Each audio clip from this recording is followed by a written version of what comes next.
बिस्मिल्लाहिर्रहमानिर्रहीम अस्सलाम वालेकुम नाज़रीन, मैं हकीम मोहम्मद शहबाज हूँ। आप यूट्यूब चैनल देख रहे हैं। इस वीडियो में हम बात करेंगे मीठा खाने वाले हजरात के हवाले से। जो लोग जो है मीठे को बहुत ज़्यादा पसंद करते हैं, शीरीन या मिठाइयाँ वगैरह जो है बहुत ज़्यादा खाते हैं, तो नाज़रीन ऐसा ऐसा जो है जिसमें पस पड़ना शुरू हो जाती है, फोड़े, फंसी, कील, महासे, रेशा वगैरह जो है पड़ जाता है।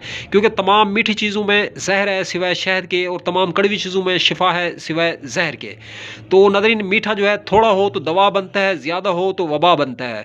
तो नाज़रीन फिर मीठे का जो है नशा लग चुका है, लत लग चुकी है। मीठे का एक जो है नशा होता है, बाज़ बंदे मीठा ज़्यादा पसंद करते हैं। अगर ऐसी कैफियत आप लोगों के साथ भी आ रही हैं तो आप लोगों ने जो है बाज़ार से गुड़ मार जड़ी बूटी खरीद कर लेनी है। तो नाज़रीन गुड़ मार का जो है 4 टीस्पून चमची का चौथाई हिस्सा सुबह दोपहर शाम खा लेने से जो है इंशाअल्लाह अल्लाह के फजल व करम से मीठा आपका कुछ भी नहीं बिगाड़ सकेगा। आप चाहे जितना मर्जी मीठा खा लें।